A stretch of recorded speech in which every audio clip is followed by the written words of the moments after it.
Happy Independence Day here from your good pals at ARG Presents. I'm your buddy, your chum, your personal friend, Amigo Aaron, joined by a man who stuck a feather in his cap and called it macaroni. I give you Yankee Doodle Brent. I do like macaroni. And happy July 4th wherever you are. Just as a general date. That's right. Can you celebrate just random dates? Is that cool? Sure. You know what? August 13th. Let's just have a big party. I prefer May 5th for some reason. I don't know why. All right. We'll work it out. There you go. So, if you joined us last week, the Brent, we spun the wheel. We made the deal. We made a hateful deal, if I may say. Well, the chat helped us make a hateful deal. That's right. The chat made the choice last week, Brent. And it makes me wonder about the moral fiber of the chat because they chose, bam, games parents hate. These are games that your parents don't want you playing, man. These are games that they wouldn't buy you if you had to buy them under the table. Back in my day, parents didn't know one game from another. They'd buy you whatever you want if they had the bucks. Of course, in my day, there were no games to buy when I was younger, so it wasn't that big a deal. By the time the games were out there, I was older. To be fair, back when I played games, when I was a wee lad, there really wasn't a lot of bad stuff out there, general-wise. Yeah. It was all pretty middle of the road. Yeah, things got real interesting in the 90s when it went south. So before we get the show going proper, I thought we would talk about games that parents hate, some stuff that we passed on, Brent. And what comes to mind when I ask you about games that the parents didn't like? What comes to mind for you in that category? Well, obviously, the absolute first game that comes to mind is Mortal Kombat. Mortal Kombat, absolutely. I mean, that's the one that drummed up all that. That's what got us where we are here today. Yeah. So I agree. But there's other things out there that people don't think about. Like some of the Playboy pinballs were straight up nudity. So I mean, and those were. I mean, they weren't on locations in, say, movie theaters or whatnot, but they were certainly in locations at certain arcades. I'll tell you something. The Playboy had two big pinball machines. There was a classic machine that basically was just an artistic rendering of some hot chicks. I think Hef might have been on there. This is a pinball machine released, I believe, in the it was either the late 70s or early 80s. It was early 80s. A very popular machine, but no great shakes, in my opinion. But everybody loved it. It was an average machine at best. Then I think it was Stern that said, let's go to work. And they put out a Playboy pinball machine that was the bomb. It was awesome. I mean, it was a great... no, listen to me. Please never say it like that. It was the bomb. It had everything you wanted in it. It played great. Okay, and it was a decent playing machine. And by the way, if you were particularly skilled at it, you got to see hot Playboy nudity action. This was tremendous. I saw this thing on location at the Kentucky Arcade back when I lived in Lexington, and it was one of my go-to machines, and not just for the hot chick action, because it was actually fun. Fun machine, fun video mode, fun everything. It's an excellent choice. Yeah. When I think of games that the parents didn't like, I'm going to go way back, and I saw someone mention this, Picard, in the chat. The old strip pokers. I used to get those things illicitly, so I didn't have to have the parents involved. But strip poker, any way you could get some hot chick action on the computer, that was always a good time. Those are the ones you had to kind of make sure the parents didn't come around, see what you were playing. Any of those old titillating nudity-based games. Another one that comes to mind, and these games became popular back in the day, was stuff like Schoolyard Massacre or Smurf Massacre. These real old, over-the-top violent games, they were sort of like the poor man's cheap Mortal Kombat. Just gratuitous violence and destruction. Those games were always unpopular with the folks. Also mentioned in chat, Chiller. Yes, absolutely. 80% of that game, not so bad. And then one massive torture scene. Yeah. That we did an episode, I believe, on that. We did. We covered Chiller at some point. Yeah, it's the thing is, Crossbow's a great game. Cheyenne's a great game. Same company. Chiller, it really just wasn't that good a game. Yeah. Well, I mean, it was what it was. But it took the torture scenes in Chiller are incredibly brutal and graphic. Yeah. Like actual torture scenes where you are expected to carry out the tortures. Yeah. It just a goofy game. But hey, they were going for a shock value, and they got it. By God, well done. Let's talk about the Grand Theft Auto series, the Brent. Now, the first couple of those, kind of the overhead versions, parents didn't care that much. But then things got real with the third one, where it got you're shooting hookers, you're getting drugs, you're doing all the crazy stuff, you're carjacking suckers, you're doing all kinds of Well, you do weird. all that in the first two as well. It's just not as graphically intense. Yeah, when games became when you could see what actually you were supposed to be saying, as opposed to sort of kind of making it up in your head. And I'm jumping here from, say, Custard's Revenge to Narc, for example, which we're looking at here. That's when the real parental interference occurred, because they could actually tell what was going on, and so you got a problem there. Can you think? It's not always graphical violence that incurred the parents' wrath. Occasionally, it would be stuff like you're wrecking stuff, and I'm going to talk about stuff like for example, stuff on the Wii is a good example where there's control involved that you could whack someone with.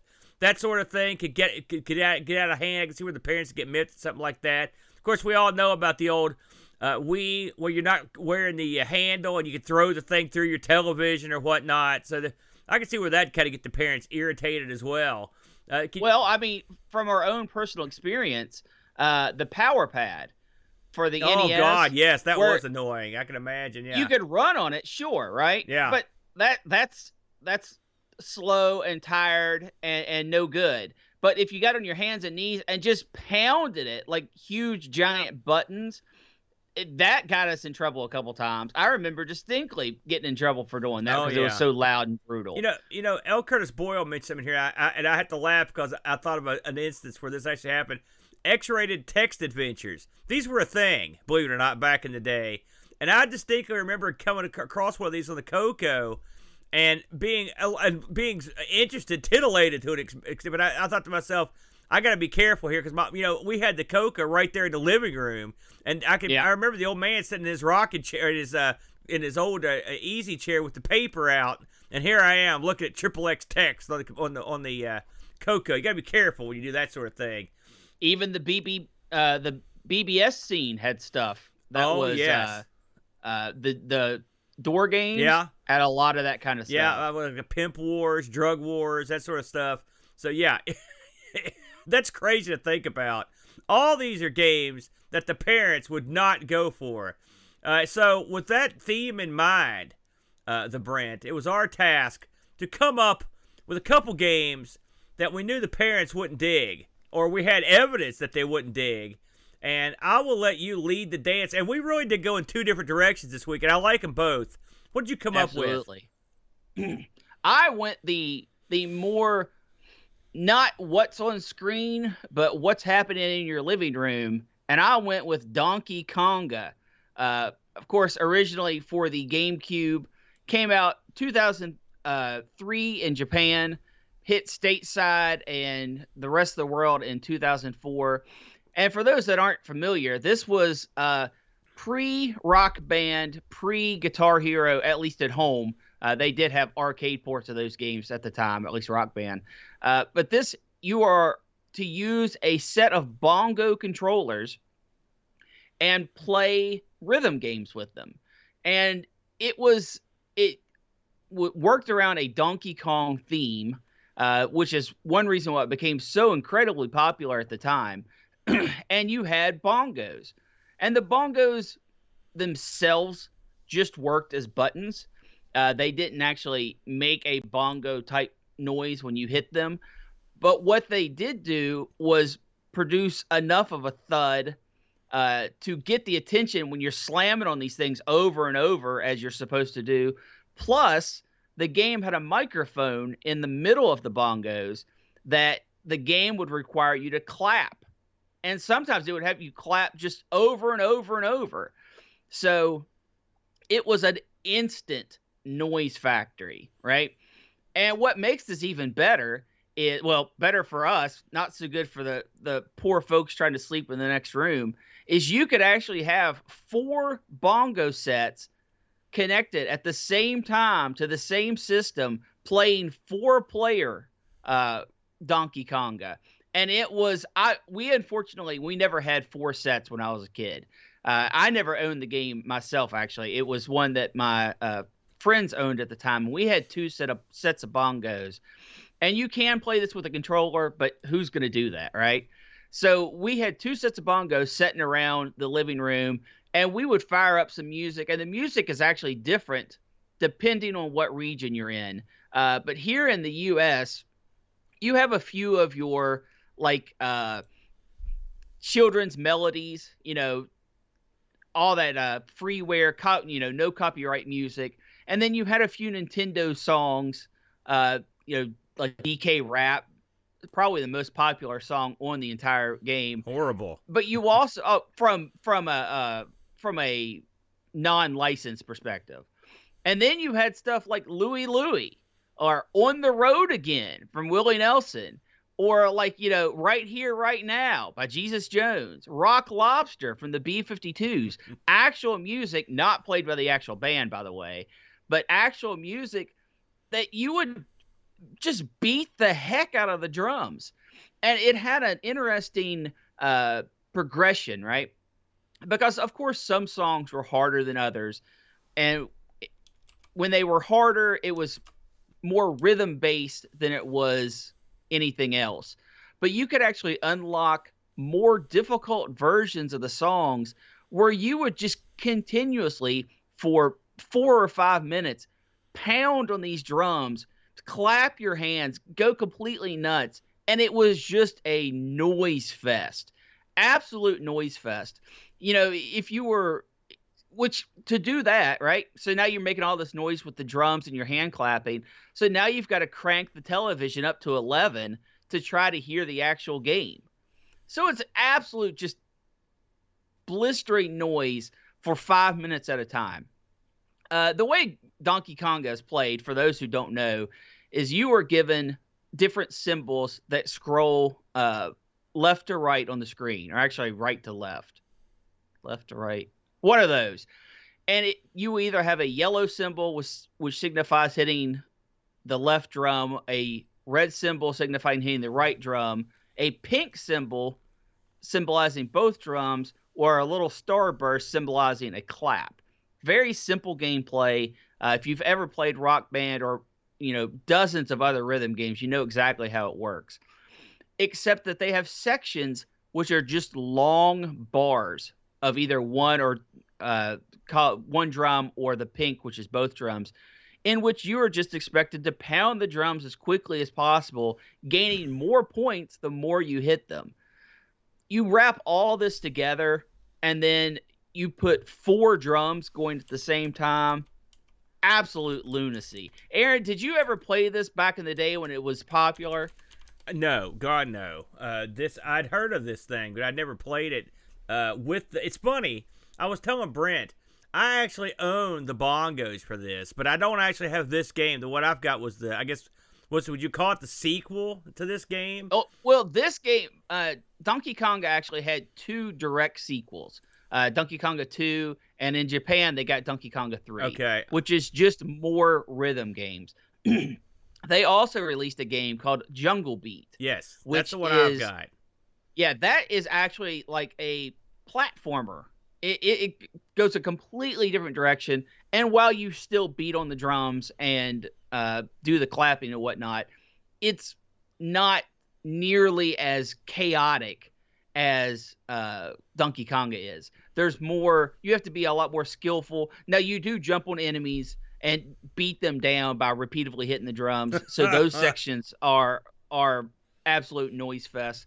But for the most part, you're not hitting the drums nearly as often. I can't imagine there were too many GameCube games released that supported the drums. I think that's all of them. Yeah. I think we just went over every and I one don't of know them. what those drums cost at the time. I know you could get them packed with the first game, and I'm sure they had packs with the second game and the third game.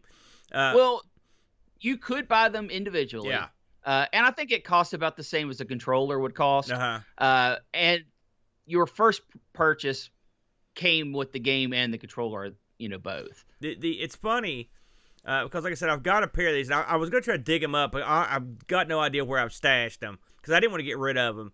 But this is, this we talked about earlier before the show. We talked about how this falls in with Guitar Hero and Rock Band. And as you mentioned, this predates them. And they definitely, this is the formula that launched those ships. There was, and I believe that this sort of gameplay was in the Japanese arcades before even this game came out. Absolutely. In fact, it was in the American arcades as well. And so this came straight. And this, by the way, if you think Japanese wacky arcade game, this is right up there. What comes to mind? Because you always see these wacky machines that from Japan, and I can see one with big bongos built into it.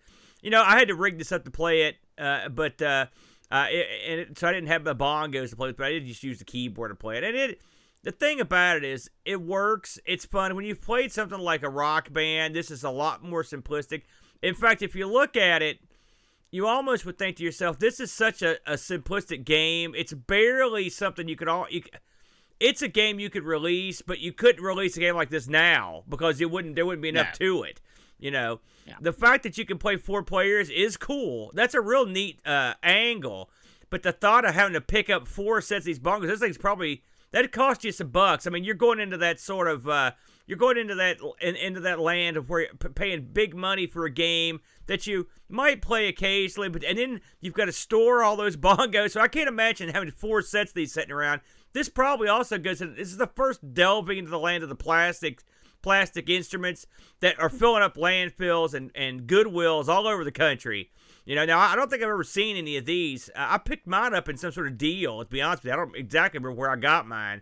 But I don't ever remember seeing this particular controller at the Goodwill and stuff. I see tons of guitars and drums to this day. You'll come across the Rock Band stuff, but not so much this. But this is an okay game. I mean, I was kind of surprised that the animations and stuff, they didn't do a whole lot with the, they've got obviously Donkey Kong and his all his little buddies are sort of like the same guys that were in Donkey Kong Country, the kind of ray trace looking guys. Correct. But they didn't really do much with those guys. I mean, there's not a whole lot going on. They could have done something with them. They just could have. They dance around like idiots. They don't really. You know what I'm saying? Do you get where I'm coming from? Well, they mimic what you do. Like Donkey Kong. Mimics. I'm not talking about Donkey Kong per se. I'm talking about the other goofs that just kind of linger around. No, you have to think when you're playing, you're concentrating on the scrolling aspect of the game. Yeah. So everything else is just filler for the audience. Now, did you play a game? There was a Dreamcast game, and it predates this by quite a while, and it was called Samba de Amigo, where you actually use maracas to play the game. Did you ever have a go with that? I've never played it, but I do know of it. Yeah. And so that's one that I actually pondered that one. It's funny we went that way. And Samba de Amigo, I did not have the maracas, but I played this like in the store. I played it somewhere back in the day, and it was pretty fun. I mean, again, it's sort of the same kind of gimmick. So even that trumped this in terms of when it was released. But I like music games. The library in this is it's wacky.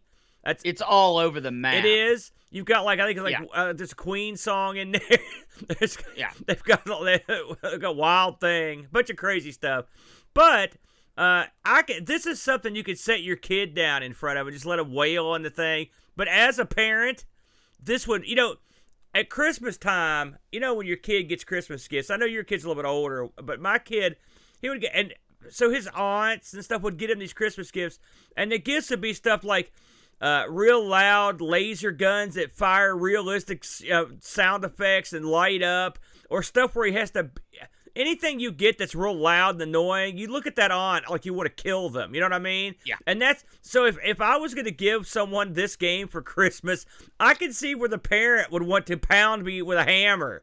Because this would absolutely drive you nuts. And the thought of 4 people playing these, and you're in the next room trying to watch the ball game, that'd be bad times for the bongos, man. So no good. And from a game perspective, let's try to pull away from the annoying factor. Unfortunately, It falls very short. Yeah. And the reason why is, at best, you have 4 elements, right? You have left drum, right drum, both drums, or clap. But in actual practice, you only have 2. Because if you hit both drums when it's a left or a right, it picks up the correct beat and doesn't penalize you for hitting both. Yeah, I read that. I never did that, but I read it. You could do that. Yeah. The second aspect of it is when you clap, there's an element of you taking, you have to take both hands off the drum, clap your hands, and then ready back again. When actuality, that's not necessary. You can tap the side of the bongo and it picks up as a clap. Yeah. And that is actually how we played. We never clapped once we found that out. We always just hit the side of the bongo. And it actually makes a more satisfying sound and doesn't brutalize your hands quite as much. But when you only have 2 elements, only the most challenging stages where the notes are just flying as fast as your eyes can track them does the game hold any real challenge. And that's kind of unfortunate. You would have thought they would have been able to maybe put that in as like a kids mode, but from an actual gaming perspective, it totally kills the challenge of the game. And very unfortunate at that. Well, the one thing about this game that sort of separates it from like a Rock Band, because let's face it, me and you play a lot of Rock Band. In fact, I'm going to play Rock Band tonight. There'll be more Rock Band, okay? Yeah. I love Rock Band. I know you like it too. Love it. Rock Band, you're not so much playing for score. You just want to try to do your best, right? It's a personal challenge to play the song. And also, you don't want to look like a geek in front of your pals, although everyone playing that look like geeks by default. This game, you could sort of play for score, and if you had 4 people and you were actually trying to do a score battle, that'd be fun. But when you have the ability to cheat all the time, it pretty much screws up any bothering of the score, because everyone can just cheat, and no matter how good a player you are. And I think of our buddy Jamie, who's a real star player. If me and him both played this and I got a better score than him or even came close, that would be an abomination unto man, because I know he would be better at this than me. But and I would cheat to win because I want to look like a stud. So I will say, having played Jungle Beat, I think that's a more fun, creative use of the drums, although it's sort of nonsensical. It's almost like they shoehorned the drums in to a certain degree. They did. Yeah. Absolutely. That was, I believe that was Nintendo saying, hey, we've got these rhythm games. We sold everyone these, plastic instruments. We need to do something else. Yeah. And I read... And that's what, Jungle Beat is what they did. I read in the States that this is not a big seller. And I'm assuming it did better in Japan. It did okay. It did okay everywhere. Yeah. Nintendo considered it a success, and review scores were middle of the road, 7s and 8s, pretty much across the board. And what you'll find is Nintendo does this with every console generation. They have some gimmick that's so outside the box that, people are usually willing to take a chance on it. You got Rob the Robot from the Nintendo days, and that's true for pretty much all the console variations all the way up through. So, for a gimmick, if they would be putting these kind of gimmicks out once a year or something, I don't think people would tolerate it. But when you kind of pull back and you just have a gimmick once a console cycle, like right now that's got the Amiibos, that sort of thing, I think you can pull it off and not flood the market with it, and it's kind of accepted. Did they ever come back to this concept? Like, hear me out here. I've got one of these, I've got a Nintendo DS, and they had made Rock Band for it.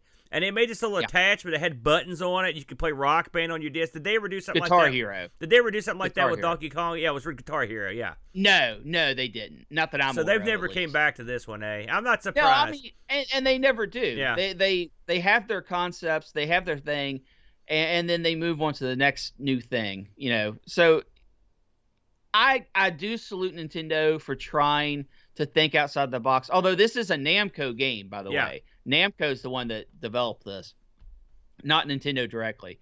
But they had Nintendo's blessing. Oh, yeah. That's obviously, with the DK characters and all that good stuff. So Do I think you should run out and buy a set of bongos to play this? Absolutely not. Absolutely not. If you find a set of bongos and Donkey Konga at a yard sale for $10, pick it up. Pick it up for the novelty, and you'll get enough enjoyment out of it. You'll sit down, you'll play through all the songs a few times, you'll annoy whoever's in the next room, and then you can pass it down the line to maybe start somebody out on their retro gaming career.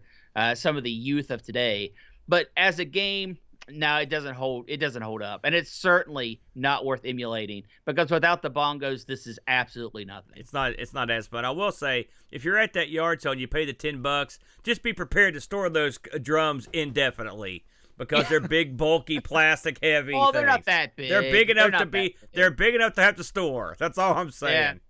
Yeah. Very good. Did you look this up? Do you know what the drums are going for right now? Can you get those things? Are they readily available anywhere? If you can entertain the crowd for a moment, I will look them up. I know that I've played with my drums exactly 2 times. In fact, I got those to play with the boy. He was uninterested, and then he just started playing them without the game. And that's when they had to go. They had to be immediately stowed after that.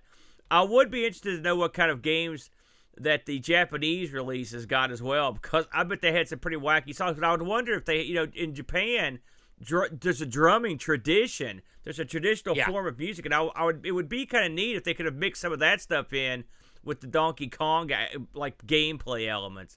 Well, they have that in the arcade, so I don't think they necessarily want it as a home thing.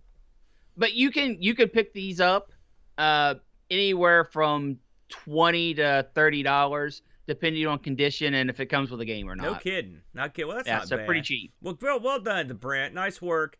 Once you showed me what you were up to, I was like, I could perfectly see what he was talking about on that. An excellent choice. I went in a whole different direction, I'll have to say. I guess I went in a more conventional sense. Things you wouldn't want your parents to walk in while you were playing, or things that you would try to talk your mom into buying you, and she'd be like, are you kidding me? So I went in the more conventional way. I jumped on Splatterhouse, Brent. Splatterhouse. Yes. And this week I looked at Splatterhouse on the TurboGrafx 16, the American version, and we'll get to some of the differences. So Splatterhouse, and it's funny, I was talking to Brent about this, and I didn't even know this. I knew this had an arcade release, but for some reason I thought it was one of those games that came after the home release. But it was not. Actually, Splatterhouse came out in the arcade in '88 and made its way to the home consoles in '90.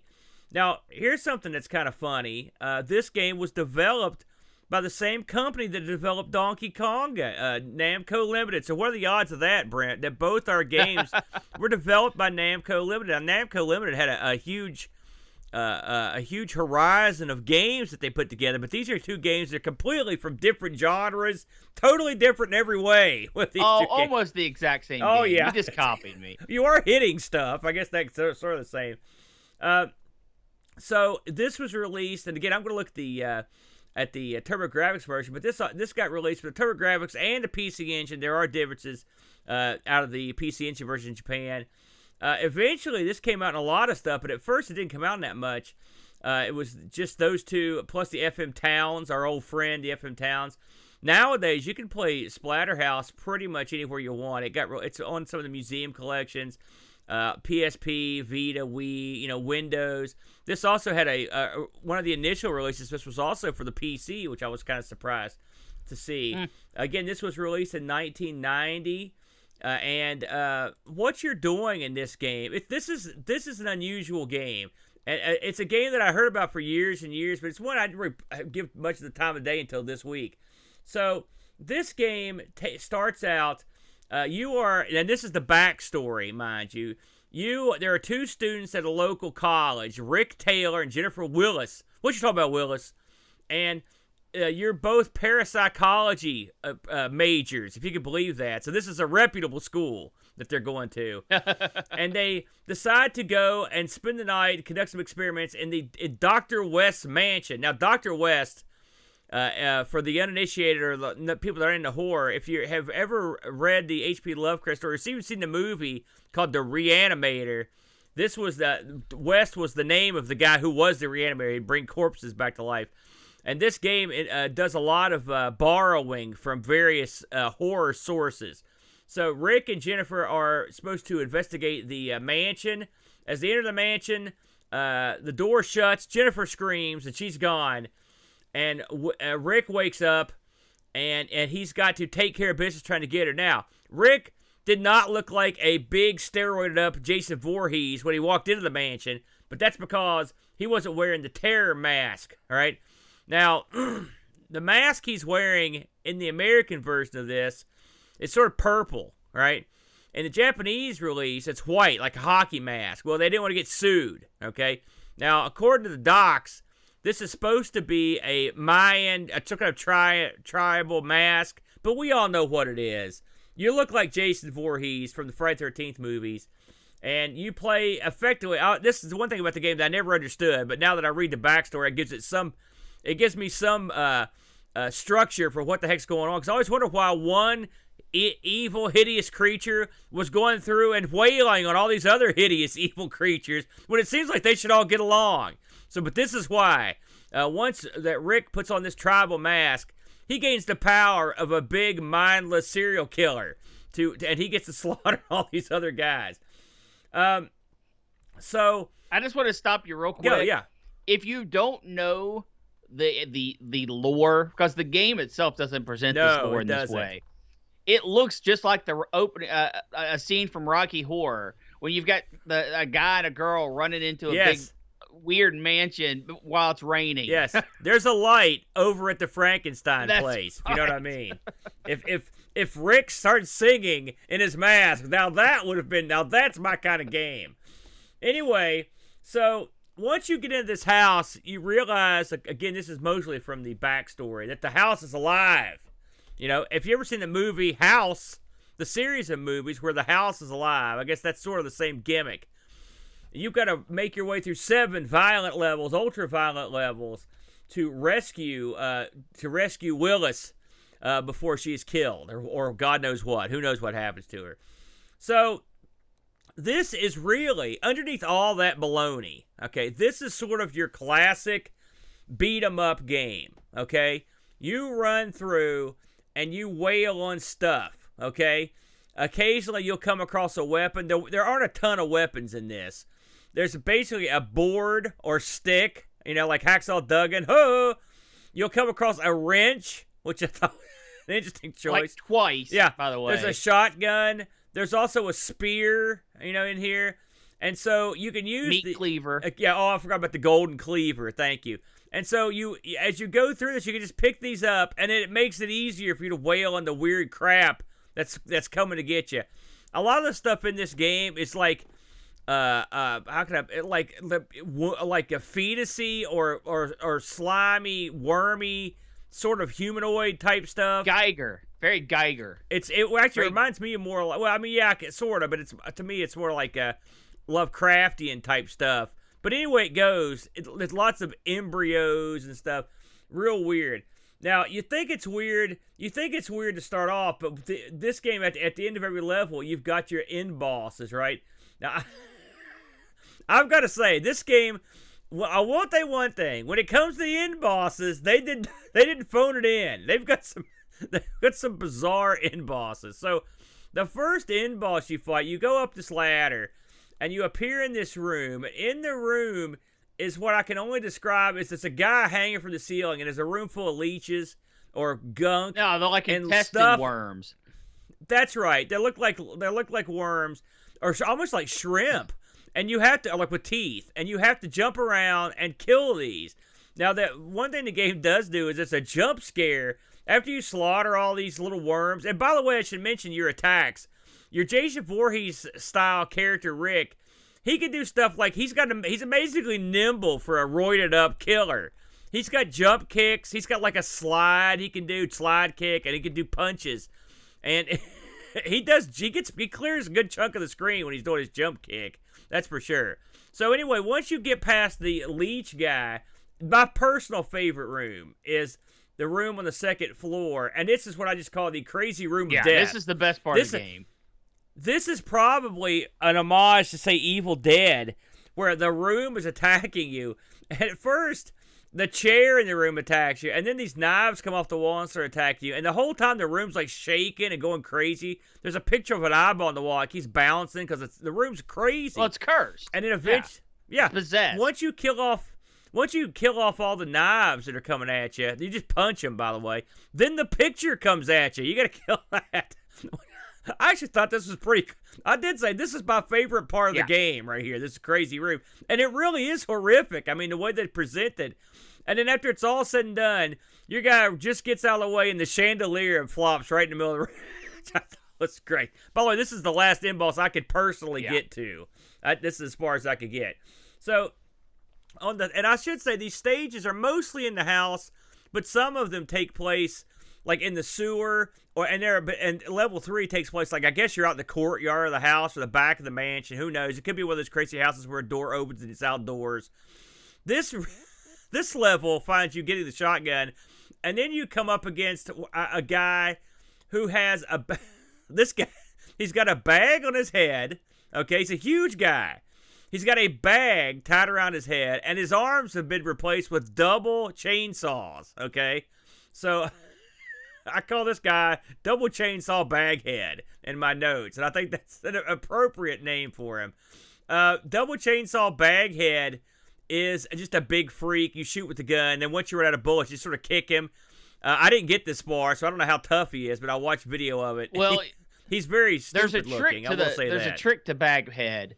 You can actually, in the level are 2 shotguns.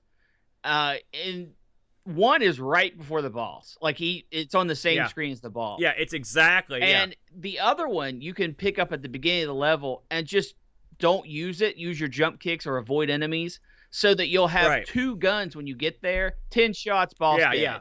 It's the easiest boss in the game if you can make it there without using up all your other shotgun.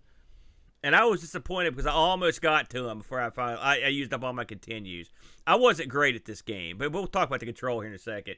So the next level, you're fighting your way. You're back in the house, and then you get to this. Now this level, Brent, and this is one of the places where there's a difference in the American version and the overseas version. Once you get past the very slow spinning blade floor traps, you arrive in basically what's like a mirror room. In the mirror room, you look in the mirrors and you see yourself, but you know what's going to happen, right? Here comes the fake you. But in this room, there's like about 6 fake yous that come out that you've got to fight. I noticed that it didn't look like, at least from the video I watched, that the fake yous were that difficult to defeat. No, they're not bad. But still, this is kind of a neat gimmick, the old mirror room, you know. And then once you get past the mirror room, you're into the chapel, okay? And this is all the same level here. And this is where you fight the... Well, I can only say it would be I called this the severed head fight, where there are these 5 or 6 rotating heads around a central head that you've got to use the golden cleaver to kill. And eventually, once you hit them enough times, they die. Now, in the Japanese version of this, the central head of this head circle is an upside-down cross, one of those gimmicks, Brent. They got rid of that in the old USA version. Well, so you know where the that Japanese got that from, right? I don't know. The arcade version is the upside-down cross. Oh, yeah. I thought you meant where'd they get it from. No. Yeah, I got what you're saying. This, I will say, this level ends on an upbeat note where the lights come up. I was waiting for something horrible to happen here, and nothing did. I was surprised. Well, in the arcade version, he doesn't just kind of walk to the end of the room. He actually walks up to an altar. An altar. So, difference there. Yeah, they got rid of that too. Yeah, they don't need that. You gotta have your religious stuff in there. So then now, this is another weird one right here. Okay, so the next stage, again, more walking through the house, and it's pretty much rinse and repeat. This is the first time in the game you get to a choice where you could go 2 different directions. And once you get to the end of this level, you fight what I've got written out here as the fake girlfriend. I think she's fake, I think she's possessed. Yeah, it's one of the two. So I guess that's Jennifer, and she morphs into what I can only describe as a killer teddy bear, a Wolverine teddy bear. And if you watch, this is actually pretty graphic where she turns into this thing. This is sort of, you go into your Werewolf in London style transition there, and then you fight this kill tape. Now, I was not sure if that was her or because in between attacks, she'll morph back into the woman, and she'll be like, help me. She says something, and then she morphs into the teddy bear again. Yeah. So I didn't read. You're saying that this is the real Jennifer she's killed? My understanding is that this is the real Jennifer. Yeah, well, this is a pretty good scene, actually, because it's amazing. Jennifer looks real cute and sweet, and you feel bad for her, but the giant teddy bear has this big, huge, toothy maw. He's yucking it up. You know, he's got claws. He's pretty nasty. It's funny, when you finally defeat the guy, he morphs back into the woman. You hold her in your arms for 4 seconds, but then she disappears. Turns to dust. So, yeah. You feel bad for the large, roided up, serial killer masked guy for a split second. Pretty weird. So now you're in the home stretch here, Brent. And you're into this is what I can only describe as you're into the large body of something. This is very Geiger. Like yeah, absolutely. This is a level where you're actually going through, it looks like body tissue or like a vein or something. Yeah. And you're fighting like gut stuff. That's, like, I don't know. And this results in you fighting this big, fleshy pillar. Let's go with tumor. That. And it looks like a tumor. You're attacked by clear, slimy fetuses. Let's go with that. And you just keep punching this thing until you get past it. This was what I would call the strangest level in the game. The weird body level. That jumps you out. This is a transition. You go from the body level to this level where you're outside, the whole place is on fire, and you're jumping over flaming logs while you avoid flaming guys. Well, I believe... And I mean on fire. I believe what they're trying to say here is when you destroyed the big fleshy thing, that brought, that was the central evil, and now everything's just falling apart. Very good. I like your interpretations of this stuff, Brent. It's almost like you were on the writing staff. So this is when it goes down. Now I read what happened here at the end of this game. So at the end of the game, basically, some souls or something come out of you, and it destroys a gravestone, and that unleashes the ultimate killer, who basically controls the whole level. I called this the Tombstone Kill Giant Freak Baby Fight level. It's not a baby at all. It's a big giant fleshy head. No, he looks, when his head pops out, he sort of looks like a weird baby. I don't agree with that. To me. Well, whatever, man. Anyway, you punch this guy in the face and avoid his huge, weird hands. He's like the Grither, if you're familiar with that particular episode of Monsters. I doubt few people are, but that's what that reminded me of. Once you take this guy out, you basically see that the West Mansion's on fire, and the game ends.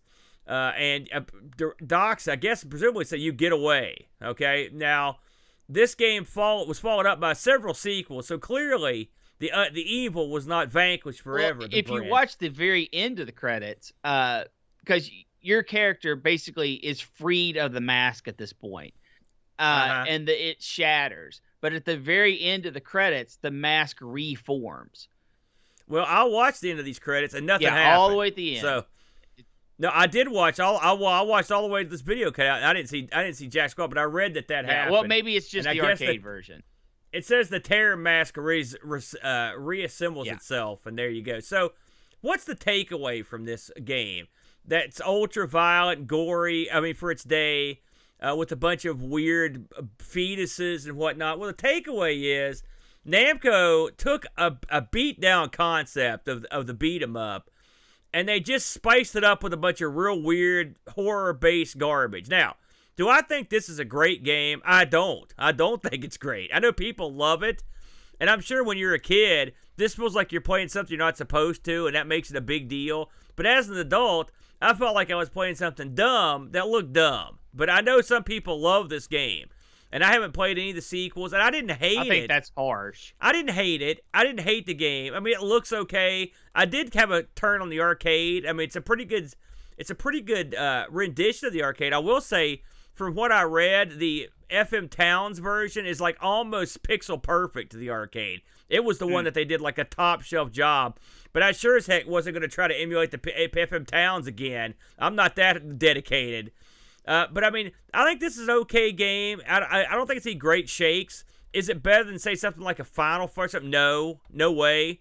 But I mean, it's not the worst beat 'em up I've ever played. The end bosses elevate this to an exciting new level, right?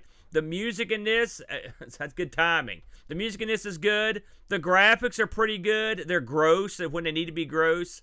You didn't like the graphics? No, the music's garbage. No, I thought the music and sound effects are garbage. I thought the music was okay. No. You're being too harsh. No, I don't think it's very good. No, it's not bad. But I mean, it's better than I would expect. I thought it was okay. I mean, I'll give it credit. The originality of the concept lifts this thing above, its overall performance. I thought it was okay. What did you think of this one? Now, clearly you've had more than a cup of coffee with this over the years. Yes, I've played this to completion several times. Oh, there you go. Give us the arcade version, not the TurboGrafx version. There's a few things that you have to really respect about the game. They very rarely reuse mob types. When you go to a different area, you're fighting different things. Now, you might fight the same thing 30 times in a level, but there's good variety. The boss variety is off the charts good.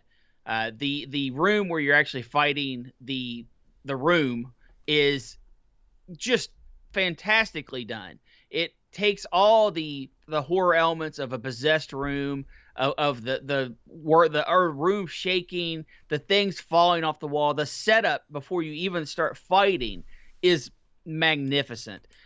Those type of things are ideal for this type of game. You have to put your best foot into your graphics and to your originality, and they did it, and they did a really good job with it. Where they kind of flub up is the hit detection is not good, but it's not good in your favor. When you punch something, your hitbox for your fist goes above your head and down to like your waist. Yeah, I will say I'm glad you brought that up because I didn't mention it. You can gleefully run through these scumbags. The hardest parts to me were like just the stuff where you had to avoid stuff more than anything else. The actual fighting of the guys, they sort of just slumber forward and you just kill them. The stuff where the guys get lowered down and they shoot crap out of them, that was kind of tough too. But the actual enemies, you're right, they're not too bad. They're not too difficult to dispatch. Right. And the biggest problem with the game, outside of the sound, which I'll go ahead and comment on real quick, I think the sound in this game is just horrible. I think they go for this eerie kind of mood in their music and their sound effects, and I think it just comes off as cheesy. I thought it kind of worked. And really, cheesy's not a bad thing. I thought no, it is because the game is trying to take itself seriously. Is it? The game. You fought double chainsaw Baghead? No, the game is 100% trying to take itself seriously. It wants to be a scary game. It wants to be a homage to horror films and Geiger and that type of thing. It takes itself very seriously in that regard. It doesn't try to make a B movie of it. And I think it does a good job. But I think the sound effects, they're so screechy. I just don't like them. But where the game falls apart is the hit detection makes the game easy in some places and downright impossible in other places. You get a lot of cheap hits.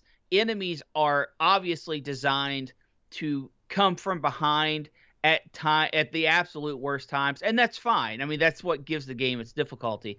But the hit detection, not good. There's a lot of swooping and flying enemies when you don't really have a upwards attack. Now you have a jump kick, which your foot has as much hitbox as your hand does, so you can take care of a lot of enemies by jumping and kicking into them. The slide kick is kind of gimmicky. It's not really practical for most things. But they don't give you a whole lot of. It's kind of hard to get off too. In. I had trouble getting. Yeah, it can be. It can be. I thought maybe it's because I didn't have the actual controller from the PC Engine, because I actually played this. I actually put this in the Mister. You know, but I'm sorry. The level variety in this is off the charts. Yeah, it is off the charts. Well, I mean, there's a lot of walking through the house, but they do mix it up nicely. No, but every part of the house is different. Like you could go into the sewer part, or you can go up into the attic, which is more of like a like an art gallery type of affair. Yeah, it reminded me of like Night Gallery. That's what I thought. Yeah, there's libraries, there's the mirror room, the chapel. You go outside on 2 occasions. All of that is really good. I definitely think you should play this game if you've never played it. Play the arcade version. There's no reason to downgrade to a console version when the arcade version is arcade perfect because it's the arcade. Yeah, I agree with also, you on that. You don't get the censorship that you would from some of the versions. I've got a big problem with censorship, especially when it's censorship like this, where they're just taking out the religious elements to not hurt someone's feelings. I don't think that's necessary for a game like this. If you're playing this, you're not going to have hurt feelings anyway. It's funny that you could slaughter, kill, maim. There's baby feasting, but I mean, God forbid that the chapel's misrepresented, or there's like that. It is funny. That's the double standard of religion. But I can understand it. That's always been true throughout North American gaming. Yeah, you're right. You kind of have to accept that. And I will say the arcade version, that's the one to play. It's yeah. So I do recommend playing this game. Emulate it. Obviously, don't go out and buy a Splatterhouse machine unless that's really your thing. I personally didn't like 2 and 3. I think they were just kind of redoing the same thing again. But I think Splatterhouse, great game to pull out at Halloween. Run through it. I mean, when you've got the arcade, you really can't lose. Although when you die, you go back to the beginning of the level. So if you can't get through a level, you won't be able to beat the game. Yeah. But with enough practice, the game is short enough. You can get through it in about 20 minutes, 25 minutes. Yeah. Give it a play. Yeah, it's not. There's a little bit of housekeeping before we take it to the house on Splatterhouse.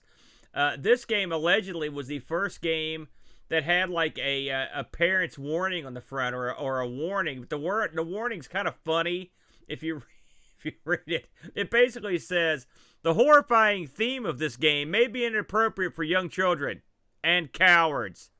Which I love that. I mean, come on, you got to give them that. That's pretty funny. This was a surprise. I didn't know this either, the BRENT, until I looked into it. This game did well in Japan.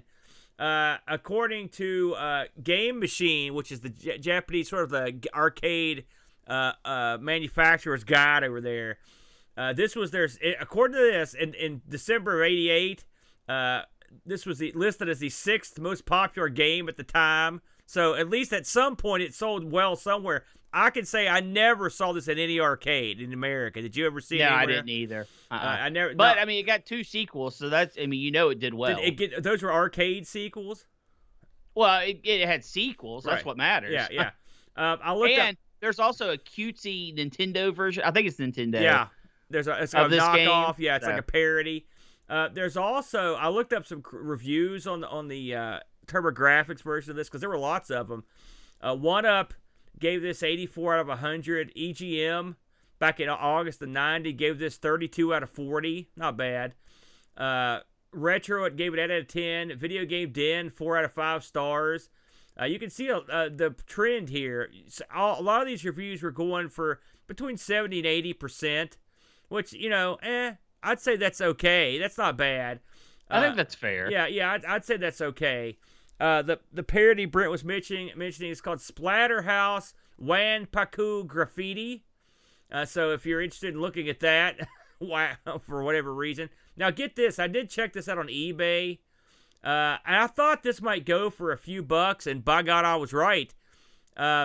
If you want just the Hue card for your TurboGrafx, that's going to set you back all day $50. $50 for the Hue card. If you want the Hue card with the hard case, you're going into the $75 to $90 area. if you want complete in box, that's the hue card, the case, and the box. A lot of people don't even realize that most of these TurboGrafx games came in a box. They weren't just the cover. That's going to set you back somewhere. At the minimum, I saw it going for was $155, and I saw one of these sell, and it's sold for this, mind you, $499 US for complete in box version of Splatterhouse. So, yeah, it's a very popular game. So yeah, you're gonna pay big time for this one. But yeah, I can see where parents would be disgusted by this, because if I walked over and I saw my kid playing this, I would be a little worried. And there were some parent groups that were. This is one of the games that was amongst the ones listed that gave trouble to people like the SRB and whatnot, and definitely not one to have your kids play. So there you go, Brent. We're gonna shut the door on this one. An interesting topic. Thank you for the chat for coming up with this one. And now, Brent, it's time to move down the line. I think you know what it's time for. Let's kick it up. It's the wheel. Here we go. All right. This week, our Retro Rewind piece, the VIC-20. We had a lot of fun with the VIC, Brent, when we did it that one time. Yep. And our new piece here, listen to this one, Brent. Different ports, same system. This was actually suggested by Jaco6502, who's in the chat. So we might get you up right here, pal. Brent, you have a preference on this wheel tonight? Something easy. Something easy. Holy this smokes. week was easy too. Here we go. The patented wheel noise. And the winner is... Okay, the winner, suggested by Rob Flack O'Hara, Britt. Superhero games. Superhero games. These will be games that feature, a superhero. Now, do you want to set any ground rules for this, or you got to leave it wide open this week, the Brent? Let's just leave it open now. I think superhero is pretty easily defined. I already know what I'm playing. So yeah, well, super easy. You can't pick superheroes. We've already covered it. So you're off. Nope. I know exactly what I'm playing. All right, easy week. Very good. Well, good. All right, listen, we've got a little bit of housekeeping to take care of. First, the most important thing. As we record this is July 4th, 2021. We usually record every Sunday live, but for one special week, Brent, we're going to be recording on Friday. That's right, folks. We'll be recording ARG Presents Live Friday, the 9th of July, and that will be directly after the Amigos, Everything Amiga podcast, because the Brent will be filling in for John, Boat of Car Schaller, for 1 week only. Next week, Brent, you're going to take the boat seat, and we're going to be doing a double bill next Friday. You can catch the entire event starting at 4:30 Eastern Standard Time. We'll start kicking it off, and we'll start the show proper at around 5 o'clock for the Amigos Everything Amiga podcast, and then we will seamlessly transition into ARG Presents, where we'll be covering superhero games, as suggested by Rob Flacco here. What do you think about taking the boat seat? It's been a while since you were on the show, hadn't it?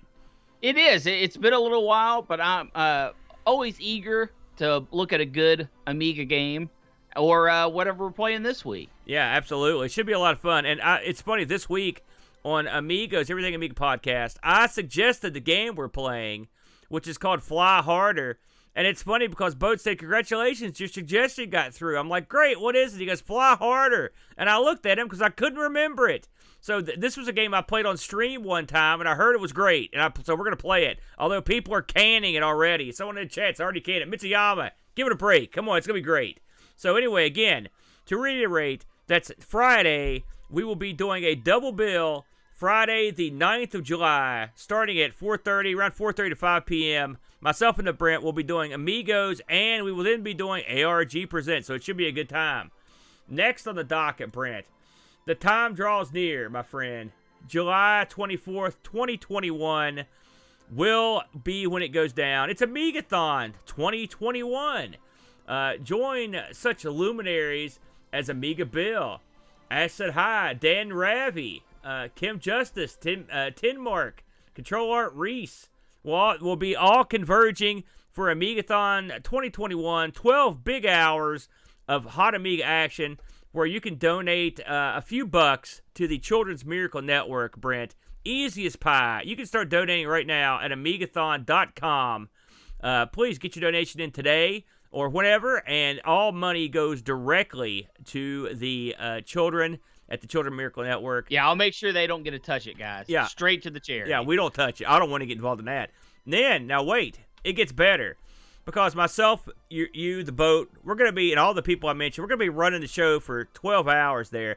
And then things get wild.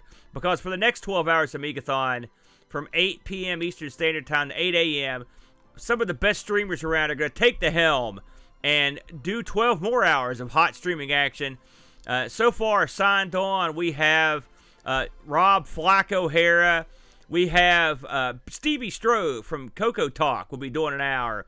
We've got Mr. Cola has just signed on this week to put in some time. We've also got David Z from the Wild World of Retro, and also just signed on this week.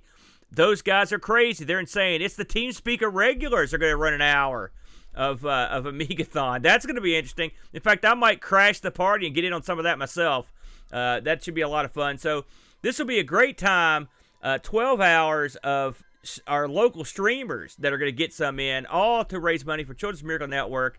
Again, that date, July 24th, 2021. We'll begin the action noon UTC. That's 8 a.m. Eastern Standard Time, and you can catch it all on twitch.tv/Amigos Retro Gaming. Now, one last item, and Brent, you can reveal about this what you want.